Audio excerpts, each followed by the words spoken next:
अब पहले DBP 57 का थर्ड क्वेश्चन जिनको डाउट है, हमको निकालना है ड्रिफ्ट को कंपेयर करना है। अब तुमको पता है कि फॉर्मूला क्या होता है, I/A J = MEPD, ये तो कांस्टेंट है, तो PD सिर्फ I/A पे डिपेंड करेगा। अब तुमको पता है रेजिस्टेंस क्या होता है, ρL/A, और तुमको ये भी पता है कि I कितना होता है, V/R, मतलब कि VA/ρL। अब देखो तुम इससे I/A निकालते हो, ये चला जाएगा नीचे, तो बेसिकली I/A कितना आ गया, V/ρL, और डेंसिटी सेम होगी, सेम मटेरियल है, एंड EB क्या होगा, सेम, तो सिर्फ किस पर डिपेंड कर रहा है, ये V/L पे। तो V/L का रेशियो कंपेयर कर लो, उससे क्या आ जाएगा, VD का रेशियो। फोर्थ के अंदर हमें निकालना है इस सर्किट का इक्विवेलेंट कितना हो सकता है, मैक्सिमम और मिनिमम, ठीक है।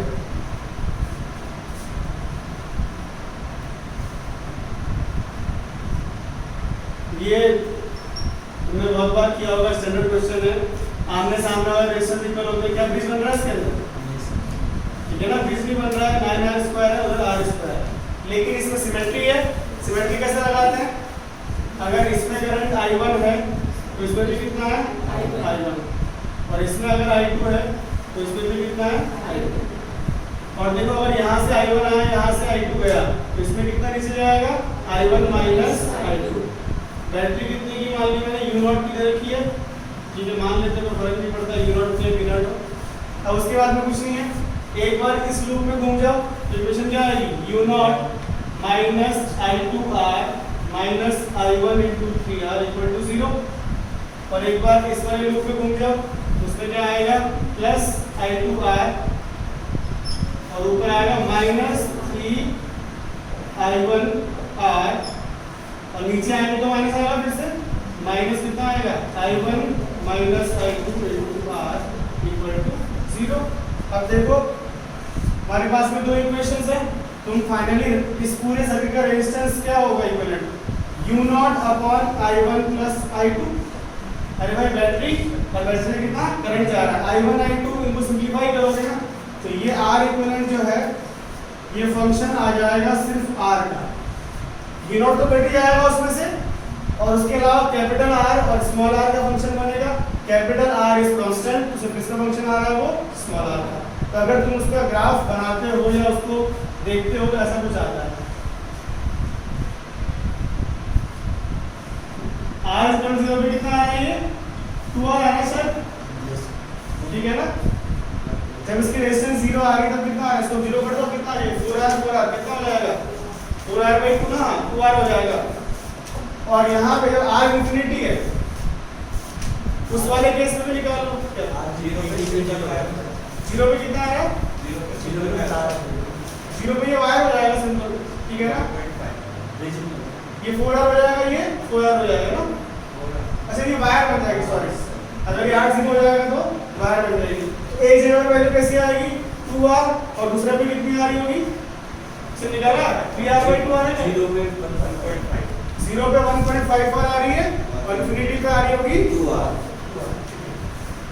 ग्राफ थोड़ा सा अलग है, 1.55 है 0 पे, और इंफिनिटी पे कितना आ रहा है, 2R, ठीक है। मैंने वैल्यू पुट करी, ग्राफ सही बनाया लेकिन वैल्यू सही पुट नहीं करी, ठीक है। तो 1.54 और यहाँ पर आएगा सॉरी 2R, तो इसके बीच की सारी वैल्यू हमको मिल पा रही है, बाहर वाली नहीं मिल पा रही है, तो ऑप्शन कौन सा होगा, डी, क्योंकि उसमें कितना है 2.25R, ठीक है ना।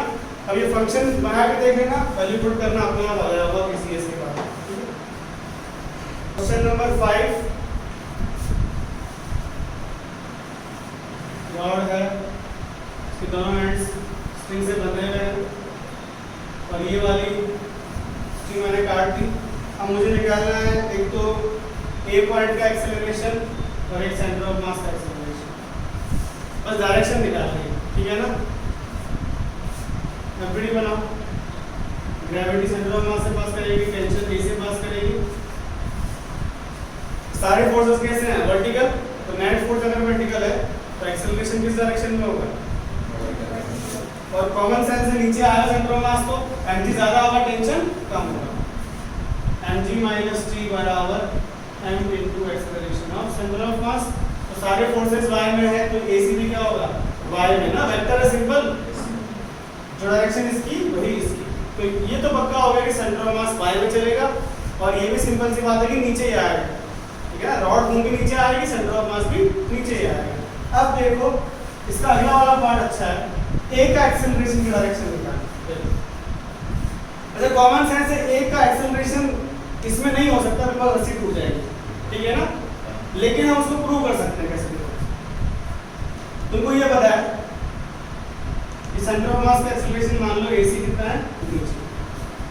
किसी भी मोशन हो, दुनिया का कोई भी रिजिड बॉडी हो, उसका मोशन हम सेंटर ऑफ मास के फ्रेम में देखते हैं तो रोटेशन होता है क्या, ठीक है ना। तो इस पॉइंट का सेंटर ऑफ मास के फ्रेम में दो एक्सेलरेशन आता है, याद करो सर्कुलर मोशन में, एक आता है ओमेगा स्क्वायर r, एक r अल्फा। जैसे कट किया ओमेगा तो 0 है, क्योंकि अभी टाइम लगा ना ओमेगा आने में, कोई वर्क डन नहीं हुआ, सिर्फ क्या होगा r अल्फा। तो उसके लिए क्या चाहिए हमें, अल्फा की डायरेक्शन। अल्फा कैसे निकालोगे, देखो टॉर्क से। तुमको पता है टेंशन का टॉर्क कैसा आ रहा है, ऐसा ना, या फिर तुम यहां से mg का ले लो, अल्टीमेट टॉर्क कैसा आ रहा है, क्लॉकवाइज, दिख रहा है ना। तो अल्फा कैसा रहेगा इस रॉड का, क्लॉकवाइज। सोच के समझ में भी आ रहा है नहीं, इसे घूमेगी, लेकिन तुम निकाल भी सकते हो। तो इसका अल्फा ऐसा आएगा, तुमको पता है कि इसका एक्सेलरेशन कितना हो जाएगा, l/2 इनटू अल्फा। अरे भाई याद करो ना, अल्फा के सेंस में r के परपेंडिकुलर, और एक आता है ओमेगा स्क्वायर r, वो कितना है 0। अब इसमें क्या ऐड करना पड़ेगा, सेंटर ऑफ मास का एक्सेलरेशन, ठीक है ना, वो क्या हो जाएगा ac नीचे। इसको समझ में नहीं आ रहा, ये वाला देखो, अगर इसका ac एक्सेलरेशन होता है इस वाले पॉइंट का निकालना है, और अगर मान लो ओमेगा ऐसा है अल्फा ऐसा, याद करो पहले क्या करता है, सेंटर ऑफ मास का एक्सेलरेशन ac, इसका भी होगा, प्लस के फ्रेम में एक तो आएगा ओमेगा स्क्वायर r, और एक आएगा r अल्फा, अल्फा के सेंस में। इन तीनों का रिजल्टेंट क्या होता है, एक्सेलरेशन। वही चीज यहाँ पे कर रहा हूँ, ac r alpha omega square 0 है, ठीक है ना। अब देखो इसका ये वाला कंपोनेंट है ना, l/2 अल्फा cos कंपोनेंट है, ये किसको बैलेंस करेगा, ac को, और ये वाला कंपोनेंट को बैलेंस करने वाला है क्या, नहीं है। तो नेट एक्सेलरेशन क्या होगा, x, ठीक है।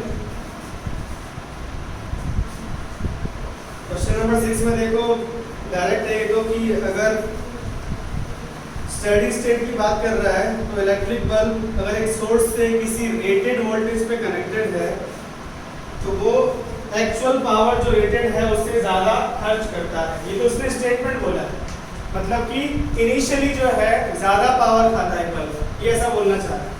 उसको इसने लॉजिकली क्या जस्टिफाई किया है कि जब फिलामेंट रूम टेम्परेचर पे होता है उसका रेजिस्टेंस कम होता है और बाद में बढ़ जाता है। अब सिंपल सा है ना, देखो जब हम बल्ब को जलाते हैं उसका टेम्परेचर क्या होता है, नॉर्मल, ठीक है ना।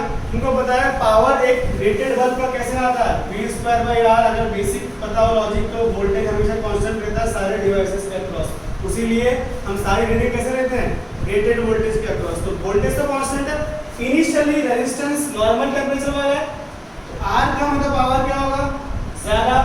फिर जैसे वो गर्म होगा बल्ब क्या हो जाता है, उसका फिलामेंट क्या हो जाता है, गर्म, तो R क्या होगा, ज्यादा, तो पावर क्या हो जाएगी, कम। तो यही इसने समझाया भी सही तरीके से है और उसका एक्सप्लेनेशन भी सही है। तो दोनों बातें सही हैं, ऑप्शन क्या हो जाएगा, ए। 7 match the column, A part के अंदर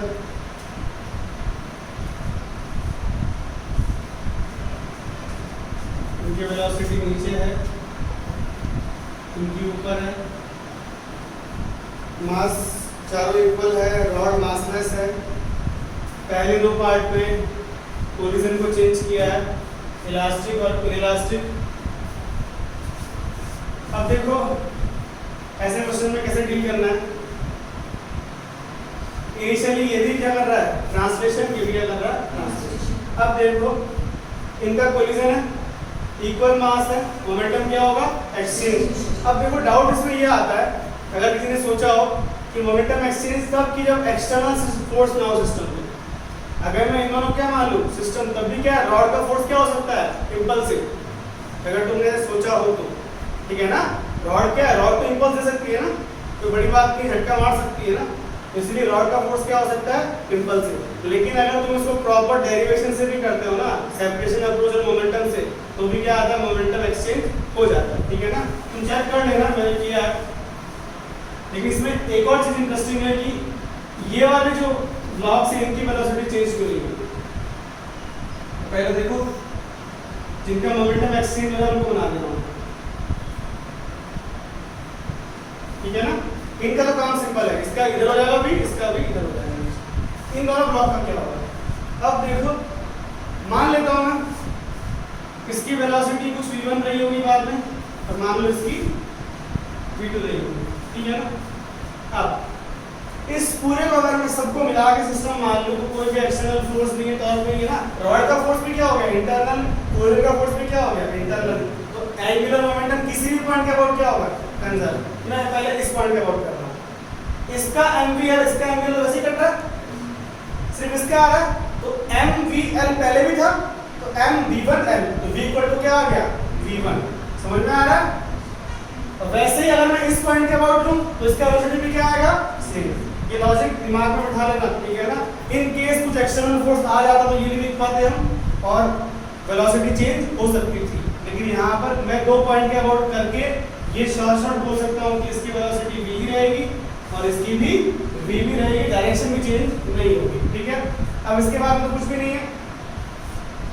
यहाँ से पिक्चर कैसा बना, ऐसा, ये कर रहा है रोटेशन, ये क्या कर रहा है, रोटेशन। तो पहले फर्स्ट कोलिजन के बाद में ये सिस्टम क्या कर रहा है, रोटेशन।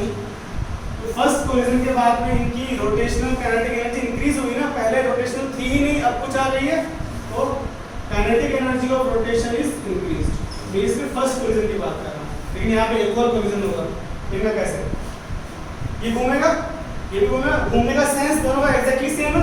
तो देखो जब एक 180 चक्कर मारने के बाद फोटो कैसा बनेगा दोबारा से, ये वाला पार्ट है ना, जब ये वाला पॉइंट यहाँ पर आएगा इसकी वेलोसिटी क्या होगी, ऊपर, इसकी क्या होगी, नीचे। और जब ये घूम के उधर आएगा इसकी नीचे होगी और इसकी ऊपर होगी। ये पॉइंट दोबारा क्या करेंगे, कोलिजन दोबारा से। अब मैं पूरा लॉजिक दोबारा नहीं बता रहा हूँ, मोमेंटम क्या होगा इनका एक्सचेंज, इनका वेलोसिटी चेंज नहीं होगा। तो देखो इसकी वेलोसिटी हो जाएगी ऊपर, इसकी हो जाएगी नीचे, ये भाई साहब अपने नीचे जा रहे हैं और ये भाई साहब अपने ऊपर जा रहे हैं, कोई कोलिजन नहीं होगा। तो फाइनली ये सेकंड कोलिजन में दोबारा से रोटेशनल काइनेटिक एनर्जी घटी ना, तो फर्स्ट से क्या होगी, दोबारा कम हो गई, तो रोटेशनल काइनेटिक एनर्जी डिक्रीजेस। लेकिन सारे कोलिजन होने के बाद में क्या हो रहा है, प्योर ट्रांसलेशन। ऑप्शन मैच करो, पहला ऑप्शन क्या है, प्योर रोटेशनल ट्रांसलेशन, वो तो नहीं हो रहा है ना, क्या हो रहा है, ट्रांसलेशन। तो P गलत, Q सही। R क्या है, टेंशन। अब देखो यार बीच में रॉड घूम रही है ना, कौन घुमा रहा होगा, टेंशन का फोर्स ही, तो टेंशन तो नहीं होगी। आगे रोटेशनल काइनेटिक एनर्जी यहाँ पर इंक्रीज कर रही है, यहाँ पे डिक्रीज कर रही है। तो अलग अलग बात करूँ तो डिक्रीज भी हो रही है और इंक्रीज भी हो रही है, बिकॉज उसने कोलिजन्स नहीं बोला, कोलिजन बोला। तो हर कोलिजन का अलग अलग मान के चलेंगे, तो एक कोलिजन का इंक्रीज, एक का डिक्रीज। तो आंसर क्या आ गया, QRST, ठीक है। आगे वाला अब मुझे लगता नहीं ज्यादा मुश्किल है, इसको समझने के बाद तुम कर सकते हो, ठीक है। ये तुम्हारा A पार्ट हो गया। अब B पार्ट में सारी पिक्चर सेम है, बस कोलिजन क्या हो जाएगा, इलास्टिक, ठीक है ना। वो ज्यादा इजी है सोचना, इसको हटा दो क्योंकि कुछ करने लायक है नहीं, बस लॉजिक ही है।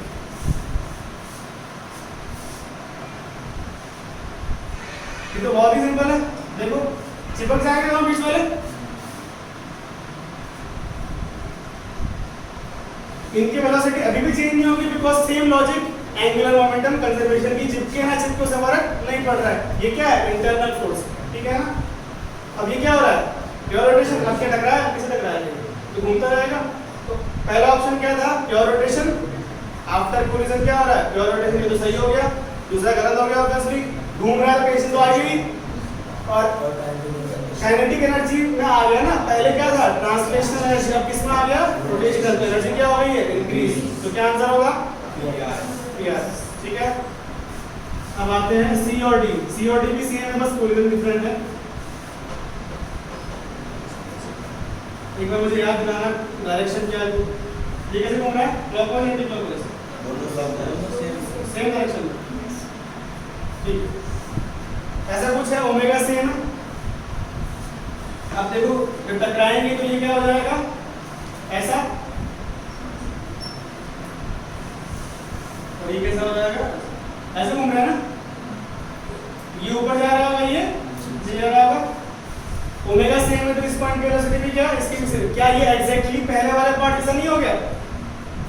इस पिक्चर में अगर कोलिजन हो रहा है तो क्या होगा, यहाँ मोमेंटम क्या होगा। अगर देखो इसकी वेलोसिटी ये नीचे है, इसके ऊपर है, इसकी क्या होगी ऊपर, और इसकी क्या होगी नीचे। आफ्टर कोलिजन इसका मोमेंटम ऊपर, इसका नीचे, ये अपना नीचे जाएगा अलग से, ये अपना ऊपर जाएगा अलग से। समझ में आ रहा है। मोमेंटम क्या होगा इन दोनों का, एक्सचेंज। तो ये अपना ट्रांसलेशन बढ़िया कर रहा है, ये अपना कर रहा है। मतलब कि जो फर्स्ट ऑप्शन था ना, उसका पहला कोलिजन होने के बाद में यही तो हो रहा था। तो आंसर क्या आएगा, एक तो कि रोटेशनल से ट्रांसलेशन बनाया तो रोटेशनल एनर्जी कम हुई है। फाइनली क्या हो रहा है, ट्रांसलेशन और लोअर में टेंशन तो होगी इनिशियली, ठीक है ना। ये भी सिंपल है। और डी पार्ट तो देखो, डी पार्ट में क्या है, ये सेम चीज चिपक है, तो ये क्या है, दोबारा से रोटेशन हो रहा है, लेकिन एनर्जी कम हो गई ना। ध्यान रखना, अगर तुम्हें लॉजिकली समझ में नहीं आता ना, सिंपली तुमको 100% पता है कि पहले भी रोटेशनल की एनर्जी भी क्या है, रोटेशनल। लेकिन इलास्टिक कोलिजन में हमेशा एनर्जी क्या होती है, लॉस। एनर्जी किसमें लॉस हुआ होगा, जो है हमारे पास वो कौन सी है, रोटेशन। और बाकी ऑप्शन तुम चेक कर ही सकते हो इसीलिए। 10th वाला देख लो भाई, केवीएल लगाना है।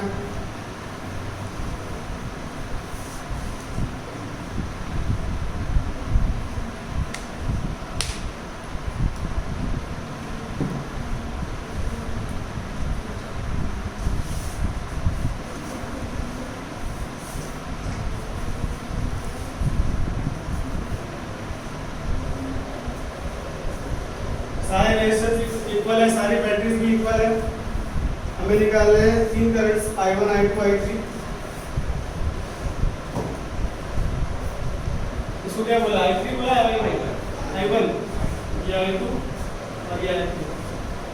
अब कुछ नहीं है, देखो यार सारे सर्किट में करंट लिख डालो और क्या लगा दो, KVL। ठीक है ना, जितना मेरे दिमाग में है ये सीरीज में है ही है, ये आपस में क्या है, पैरेलल।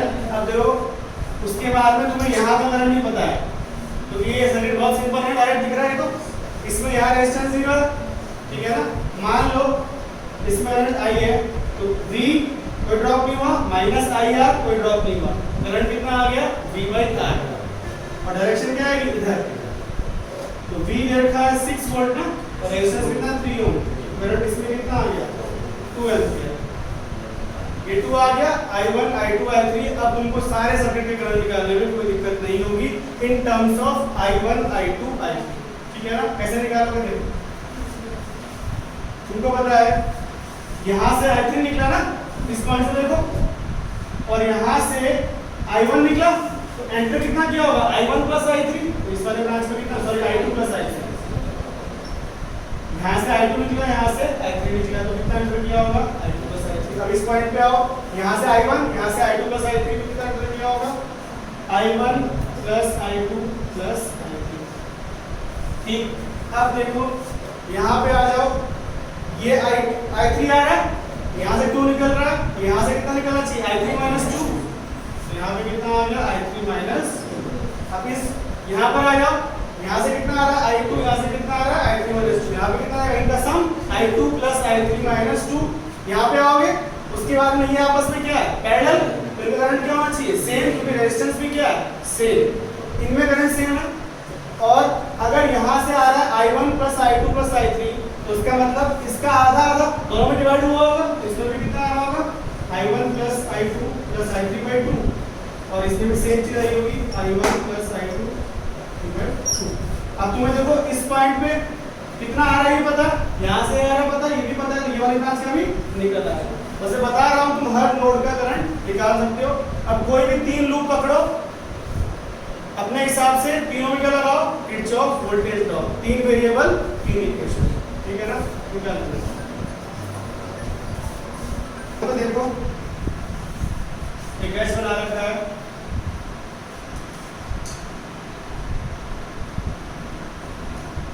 और इस एक्सिस के अबाउट इसको हमने प्योर रोटेशन करवाना है।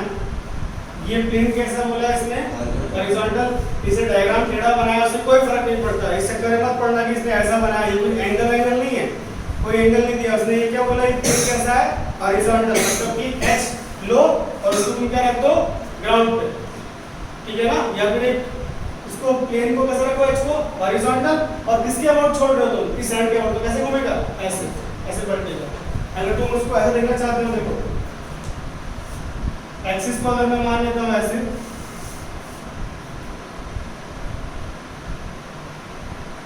इसके अबाउट मैं देख रहा हूं कहां से, देखो सामने से, इस वाले एंगल से देखूं अगर मैं, ये प्लेन कैसा है, ये पूरा एच इस प्लेन में पड़ा हुआ है। एक एच की डंडी ये वाली और एक एच की डंडी ये वाली, और ये बीच वाला ये है, ठीक है ना। इसके अबाउट रोटेट कर रहा है, छोड़ूंगा तो क्या आएगा, ये वाला पार्ट नीचे आएगा और इनका सेंट्रल मास क्या आएगा, बीचों बीच में। और सेंट्रल मास जब ये ऐसा हो जाएगा, सेंट्रल मास कहाँ आ जाएगा, L/2 नीचे। ग्रेविटी का वर्डन कितना होगा, मास कितना है सिस्टम का, 3m। सिर्फ इसका मास मत लेना, 3m × g L/2, ठीक है। ये वर्क डन बाय ग्रेविटी हो गया। अब इसके अबाउट इस सिस्टम का मोमेंटम रेशियो निकालना है। देखो इससे कितना आ गया, 0, इससे कितना आएगा, 0 + ml², ठीक है ना। इसके अबाउट 0 होता है और इसका एंड के अबाउट कितना होता है, ml²/3, कितना हो जाएगा, = ½ I, एक तो होगा ml² और एक होगा ml²/3, ½ I omega square. Solve करना ओमेगा निकालना, ठीक है। हाँ, DBB 58 का थर्ड क्वेश्चन देखो भाई। बिफोर कोलिजन तो बहुत इजी है कि √2gh वेलोसिटी इस पॉइंट की भी होगी और इसकी भी होगी। यहाँ E1 है, यहाँ E2 है। हमको निकालना है मैक्सिमम हाइट कितना जाएगा सेंटर ऑफ मास। अब देखो कुछ नहीं है, वेलोसिटी ऑफ सेपरेशन क्या होगा, E times velocity of approach. नीचे वाला पॉइंट तो फिक्स है। देखो आफ्टर कोलिजन इसकी वेलोसिटी कितनी होगी, E1 × √2gh, सी कितनी होगी, E2 × √2gh, ठीक है।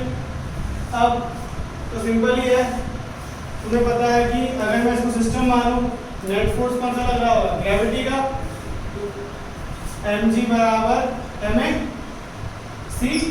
सेंट्रल मास का एक्सेलरेशन क्या होगा, g डाउनवर्ड्स।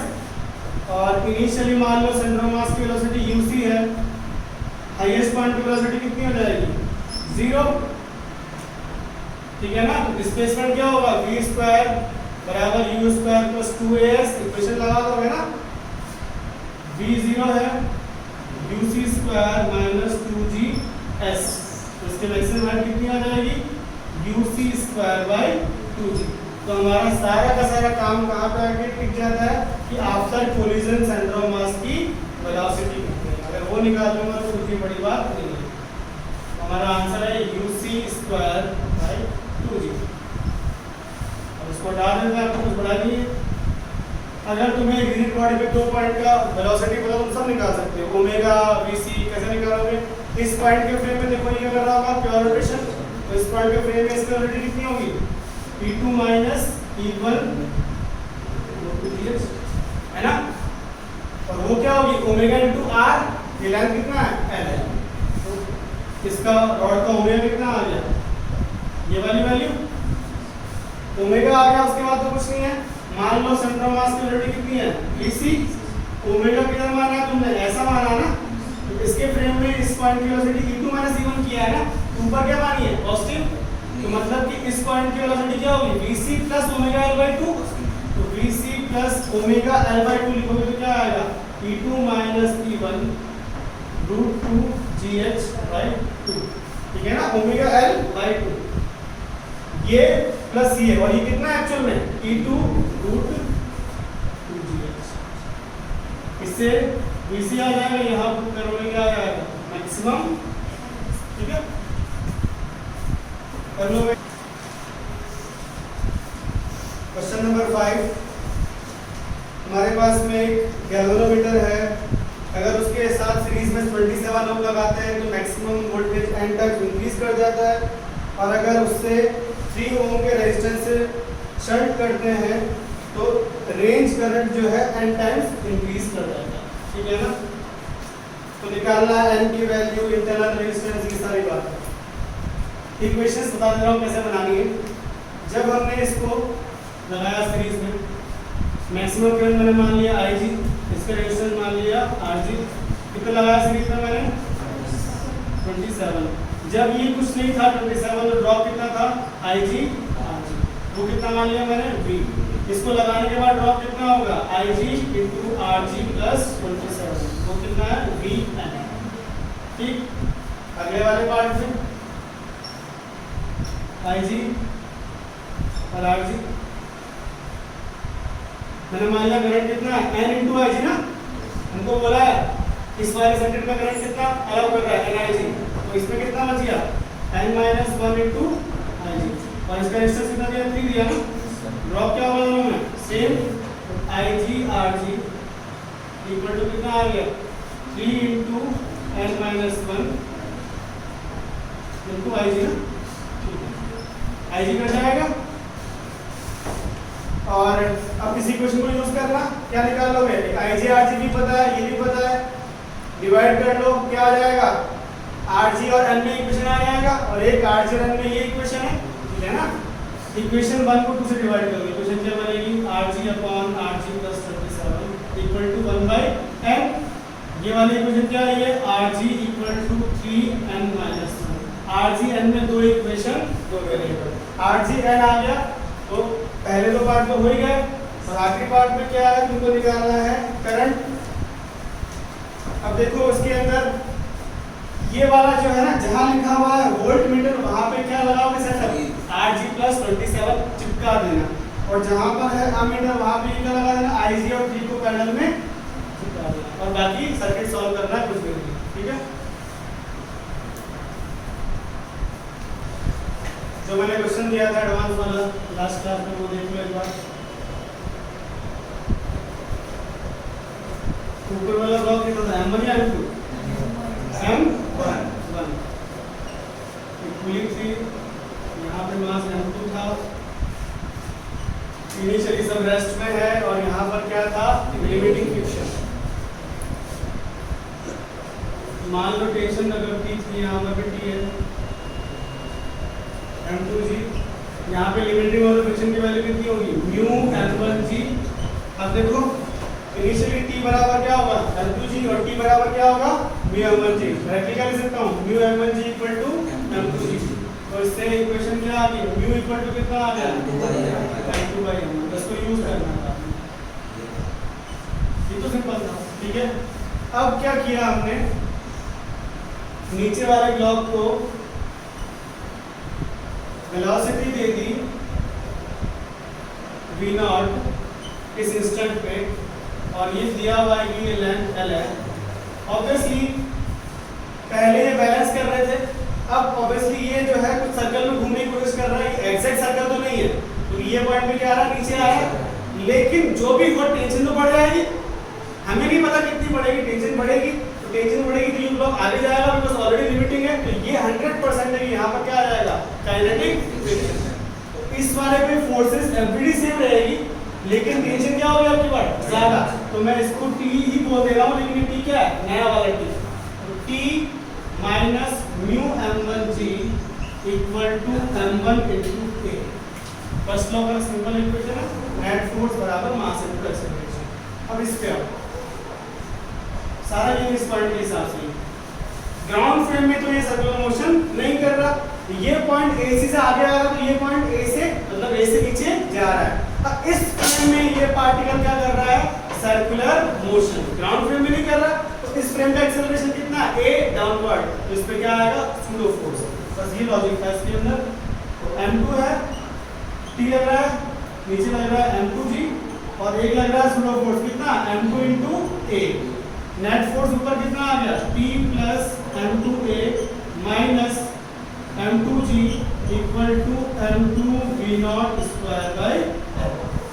दो इक्वेशन, दो वेरिएबल, क्या क्या निकालोगे टेंशन भी आ जाएगा और एक्सेलरेशन भी आ जाएगा, और तुमको क्या निकालना था रेडियस ऑफ कर्वेचर, अब देखो रेडियस ऑफ कर्वेचर होगा, तुमको बताया कि acceleration v square upon acceleration tangential v square upon a perpendicular. अब इस पॉइंट का एक्चुअल एक्सेलरेशन क्या होगा, इसके फ्रेम में निकाला था ना, तो उसमें क्या ऐड करना पड़ेगा, ac वेक्टर के साथ, ठीक है ना, निकाल लो करके। अगली बार होमवर्क के लिए एडवांस का क्वेश्चन है, एक हॉरिजॉन्टल प्लेन है और तो किसी पॉइंट पे अचानक से प्लेन क्या हो गया, इंक्लाइन, ठीक है ना, इनिशियली हॉरिजॉन्टल है, अचानक से किसी पॉइंट पे उसका स्लोप क्या हो गया, चेंज हो गया। और ये जो एंगल है इसको मान लो ये थीटा है ना, इनिशियली थीटा 0 है, बाद में थीटा हो गया। और एक रिंग है हमारे पास, रिंग डिस्क नहीं है, वो मान लो v0 वेलोसिटी है उसकी और उसका रेडियस r है और वो प्योर रोलिंग कर रही है,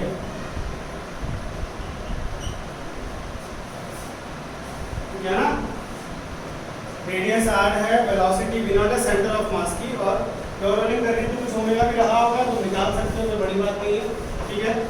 अब क्या हुआ, ऑब्वियसली यहाँ पर एक डिस्टर्बेंस हुआ इस पॉइंट पे आते आते, तुम्हें निकालना है कि कितनी मैक्सिमम वेलोसिटी हो v0 की, ये v0 की जो वैल्यू हो वो निकालनी है मैक्सिमम पॉसिबल, कि ये जो ऑब्जेक्ट है जब ये इस प्लेन से इस प्लेन पे आ रहा है तो वो कांटेक्ट लूज ना करे, कांटेक्ट लूज ना करे इस सरफेस से, ठीक है ना, मतलब कि जब वो इस प्लेन से इस प्लेन पे आ रहा है तो विदाउट लूजिंग कांटेक्ट आए, ठीक है ना।